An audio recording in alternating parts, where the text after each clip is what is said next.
Hello friends, చూడటానికి చాలా కలర్ఫుల్గా హెల్తీ ఫ్రూట్ సలాడ్ రెసిపీ మీకోసం. ముందుగా 1 లీటర్ మిల్క్ తీసుకున్నాను. అది బాయిల్ అవుతూ ఉంటుంది. ఆ బాయిల్ అయ్యే మిల్క్ని కొంచెం నేను పక్కకు తీసుకున్నాను గ్లాస్లో. అది కూల్ అయిన తర్వాత చూపించే కస్టర్డ్ పౌడర్ 3 స్పూన్స్ ఈ కూల్ అయిన మిల్క్లో నేను మిక్స్ చేసుకోవాలన్నమాట. సో మిక్స్ చేస్తున్నా, ఎక్కడ ఉండలు లేకోకుండా, లమ్స్ లేకోకుండా దీనిలో మొత్తం కలిపేసుకోవాలి. సో ఇంకొక వైపు ఏమో ఆ మిల్క్ ఇంకా కంటిన్యూగా బాయిల్ అవుతూనే ఉంది. మీగడ తీసేసానండి, నాకు ఇష్టం ఉండదు. మీకు ఇష్టం ఉంటే ఉంచుకోవచ్చు. సో ఏదైతే నేను కస్టర్డ్ పౌడర్ మిక్స్ చేసి పెట్టానో అది ఈ మిల్క్లో మనం యాడ్ చేసుకోవాలన్నమాట. స్టవ్ ఫ్లేమ్ మాత్రం లోలోనే ఉంచాలి.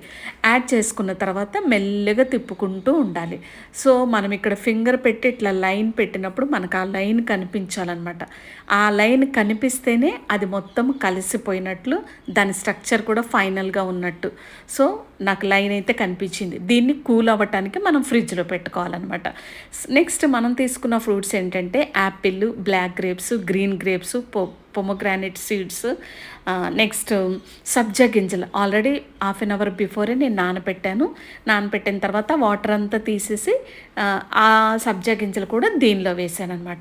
బాదం సన్నగా తరిగి కట్ చేసుకొని దీనిలో వేసాను. సో వీటి యొక్క మిక్చర్ అనమాట. దీన్ని మిక్సర్ అంటాం.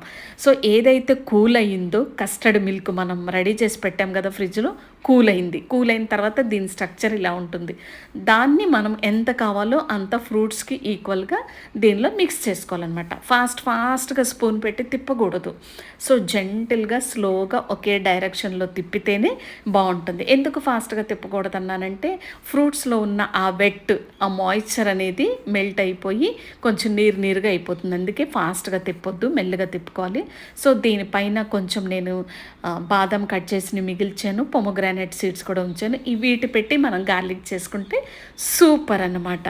సో నేను షుగర్ కలపలేదండి, మీకు చెప్పటం మర్చిపోయాను. దాన్ని పౌడర్ చేసి పెట్టుకున్నాను. ఎందుకంటే ఈ రోజుల్లో హెల్త్ని బట్టి ఎవరికి ఎంత కావాలో అంత షుగర్ కలుపుకోవచ్చని నేను సపరేట్గా పెట్టాను అనమాట.